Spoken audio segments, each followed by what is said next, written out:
នៅពេលដែលយើងជួបនៅបញ្ហាមួយដែលគិតថាពិបាកនៅក្នុងការដោះស្រាយជាពិសេសវាអាចជះឥទ្ធិពលទៅដល់ជំងឺនេះបាក់ទឹកចិត្តអ្វីដែលយើងនឹកឃើញមុនគេប្រកបណាស់គឺការសុំជំនួយពីអ្នកដទៃឬក៏ការពិភាក្សាពិគ្រោះយោបល់ដើម្បីឲ្យគាត់ផ្ដល់ជាដំណោះស្រាយណាមួយមកកាន់ផ្លូវចិត្តរបស់យើងឲ្យមានភាពធូរស្រាលជាងមុនក៏ប៉ុន្តែអ្វីដែលសំខាន់ជាងនេះទៅទៀតខ្ញុំចង់ឲ្យអ្នកទាំងគ្នាបកត្រឡប់ទៅក្រោយវិញថាមានបុគ្គលសំខាន់ម្នាក់ទៀតដែលជាកម្លាំងចិត្តក៏ដូចជាលើកទឹកចិត្តឲ្យអ្នកទាំងគ្នាអាចមានភាពរឹងមាំនៅក្នុងពេលដែលអ្នកទាំងគ្នាកើតនៅជំងឺបាក់ទឹកចិត្តដែលមនុស្សម្នាក់នោះគឺជាខ្លួនឯងហ្នឹងហើយ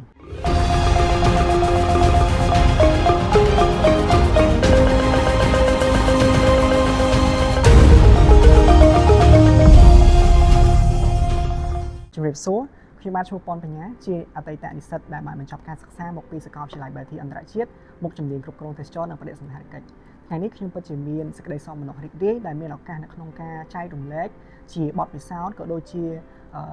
ចំណេះដឹងមួយចំនួនតាក់ទងជាមួយនឹងជំងឺបាក់ទឹកចិត្តដែលខ្ញុំសង្កេតឃើញថានៅពេលបច្ចុប្បន្នមិនថានៅក្នុងប្រទេសកម្ពុជារបស់យើងឬក៏ប្រទេសនានាលើសកលលោកទេកំពុងតែប្រឈមជាមួយនឹងបញ្ហាដ៏ធំមួយទៅលើស្រទាប់នៃយុវវ័យដែលជាពិសេសគឺវ័យដែលប្រហាក់ប្រហែលខ្ញុំនឹងតែម្ដងគឺជាវ័យនៅក្នុងថ្នាក់វិទ្យាល័យថ្នាក់សាកលវិទ្យាល័យឬក៏នៅពេលវ័យដែលគាត់ចាប់ផ្ដើមប្រឡូកជាមួយនឹងការងារគឺគាត់ជួបជាមួយនឹងបញ្ហានៃជំងឺបាក់ទឹកចិត្តហ្នឹងអញ្ចឹង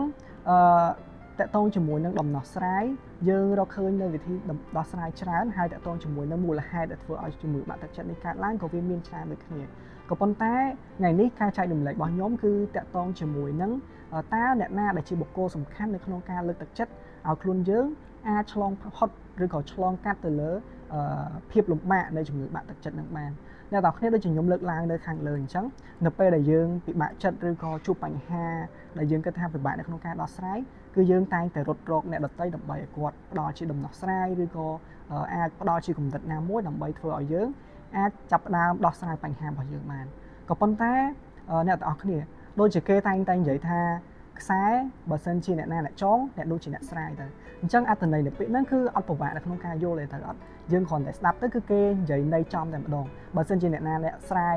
ចងចំណងមួយហ្នឹងគាត់ជាអ្នកស្រាយទៅដោយសារតែគាត់ជាអ្នកចងចំណងហ្នឹងគាត់ដឹងពីវិធីសាស្ត្រនៅក្នុងការដោះស្រាយទៅលើចំណងមួយហ្នឹងគឺអត់មានអ្នកដទៃណាដែលអាចដឹងជាងគាត់ខ្លួនឯងទេអញ្ចឹងបកត្រឡប់មកកាន់ផ្លូវចិត្តរបស់មនុស្សយើងវិញគឺអត់ខុសគ្នាពីខ្សែចំណងទេកាលណាដែលយើងជាអ្នកចងទៅលើបញ្ហានៃផ្លូវចិត្តរបស់យើងគឺមានតែយើងខ្លួនឯងហ្នឹងឯងដែលជាបុគ្គលយ៉ាងសំខាន់នៅក្នុងការដោះស្រាយឬក៏ធ្វើយ៉ាងណាឲ្យខ្សែចំណងហ្នឹងគឺវាអាចរលាទៅបានដោយមានប្រសិទ្ធភាពអញ្ចឹងខ្ញុំមិនមែនបដិសេធថាអ្នកដទៃគាត់អត់មានសិទ្ធិឬក៏អត់មានសមត្ថភាពណាមួយនៅក្នុងការដោះស្រាយបញ្ហាឯងក៏ប៉ុន្តែខ្ញុំចង់ឲ្យអ្នកទាំងគ្នាបកមកកាន់សក្តានុពលរបស់ខ្លួនឯងសិនមុននឹងទៅពឹងពាក់អ្នកដទៃយើងត្រូវមើលពីសក្តានុពលរបស់ខ្លួនឯងតើយើងអាចប្រើប្រាស់សក្តានុពលសម្រាប់ការលើកទឹកចិត្តខ្លួនឯងនៅពេលដែលយើងពិបាកហ្នឹងបានកម្រិតណាអញ្ចឹងថ្ងៃនេះខ្ញុំចង់ឲ្យអ្នកទាំងគ្នាបកក្រោយវិញត្រឡប់មកគិតពីអ្វីដែលយើងអាចធ្វើបានចំពោះខ្លួនឯងនៅក្នុងការលើកទឹកចិត្តអញ្ចឹងតកតងជាមួយផ្លូវចិត្តរបស់យើងគឺវាអាចពាក់ព័ន្ធជាមួយនឹងផ្លូវកាយផ្លូវអារម្មណ៍ក៏ដូចជាការគិតពីមជ្ឈដ្ឋានផ្សេងៗអញ្ចឹងដើម្បីឲ្យយើងអាចគ្រប់គ្រងបានគឺទី1គឺតកតងជាមួយនឹងការយល់ច្បាស់ពីខ្លួនឯងកាលណាដែលយើងយល់ច្បាស់ពីខ្លួនឯងយើងអាចដឹងពីចំណង់ចំណូលចិត្តរបស់យើងអាចដឹងពីតម្រូវការរបស់យើងឬក៏បញ្ហាដែលយើងបានជួបអញ្ចឹងតែកាលណាដែលយើងដឹងច្បាស់ពីអ្វីដែលយើងកំពុងតែគិតវាអាចបង្ហាញឲ្យយើងបានឃើញថាយើងអាចឈរនៅលើបញ្ហាយើងជាចំហមួយនៅលើបញ្ហាអញ្ចឹងតែកាលណាដែលយើងដឹងពីបញ្ហាយើងមានចំហនៅលើបញ្ហាគឺយើងចាប់ផ្ដើមអាចដោះស្រាយវាម្ដងបន្តិចម្ដងបន្តិចដែលនឹងហើយជាអ្វីដែលយើងអាចធ្វើបានចំពោះខ្លួនឯងនៅក្នុងការលើកទឹកចិត្តខ្ញុំទទួលស្គាល់ថាដំបូងគឺវាពិបាកនៅក្នុងការលើកទឹកចិត្តខ្លួនឯងក៏ប៉ុន្តែកាលណាដែលយើងចាប់ផ្ដើមវាពីបន្តិចម្ដងពីមួយចំណុចទៅមួយចំណុចគឺយើងអាចដោះស្រាយបញ្ហាមួយហ្នឹងគឺបានយ៉ាងមានប្រសិទ្ធភាពបំផុតដោយមិនចាំបាច់ពឹងអ្នកណាទេហើយទី2មួយទៀតគឺតាក់ទងជាមួយនឹងផ្លូវកាយព្រោះថាផ្លូវចិត្តនិងផ្លូវកាយគឺវាជាបណ្ដាញមួយយ៉ាងស្អិតរមួតមែនទែនមិនអាចកាត់ផ្ដាច់បានទេកាលណាដែលរាងកាយយើងទ្រុឌទ្រោមនៅក្នុងផ្នែកណាមួយផ្លូវចិត្តរបស់យើងក៏វាអាចទ្រុឌទ្រោមទៅតាមនឹងដែរអញ្ចឹងដើម្បីឲ្យផ្លូវចិត្តនិងផ្លូវកាយរបស់យើងវាមានសមតុល្យគ្នាន័យថាសមមាត្រជាមួយគ្នាទាំងផ្លូវកាយនិងផ្លូវចិត្តគឺយើងអាចមានសុខភាពល្អជាមួយគ្នាគឺយើងត្រូវតែផ្ដោតសំខាន់ទៅលើការថែរក្សាសុខភាពរាងកាយរបស់យើងដែរតាមរយៈអីគេការ បង្កើននៅរបបអាហារឲ្យបានត្រឹមត្រូវការហាត់ប្រាណការអានសៀវភៅបង្កើនចំណេះដឹងផ្សេងៗជាពិសេសគឺជៀសវាងពីគ្រឿងញៀនគ្រឿងស្រវឹងអីផ្សេងៗដែលវាប៉ះពាល់ទៅដល់ខួរក្បាលរបស់យើងនិងរូបរាងកាយរបស់យើងអញ្ចឹងបើសិនជាយើងអាចធ្វើរឿងទាំងអស់នឹងបានតាក់ទងជាមួយនឹងផ្លូវកាយខ្ញុំជឿជាក់ថាហើយណាស់ក៏យើងអាចមានអារម្មណ៍ថាខ្លួនឯងមានសុខភាពល្អដែរត្រូវអត់អញ្ចឹងកាលណាដែលយើងមានសុខភាពល្អគឺយើងមានអារម្មណ៍គិតទៅលើរឿងល្អៗយើងអត់មានអារម្មណ៍គិតទៅលើបញ្ហាទេអញ្ចឹងបកត្រឡប់មកវិញកាលណាដែលយើងមានសុខភាពល្អវាលីងជាមួយនឹងផ្លូវចិត្តរបស់យើងផ្លូវចិត្តរបស់យើងវាមានសុខភាពល្អដូចគ្នាអញ្ចឹងសរុបជារួមមក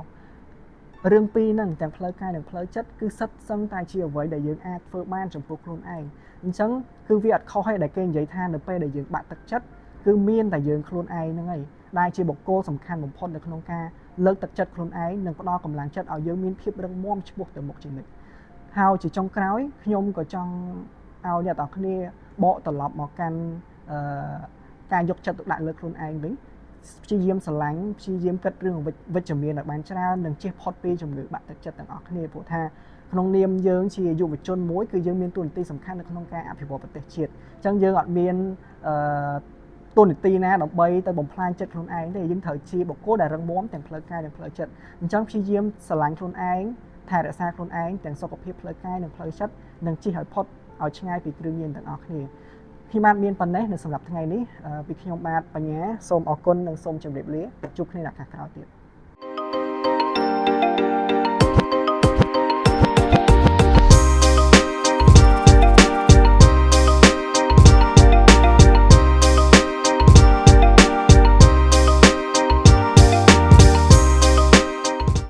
Belty International University, the future of global leaders.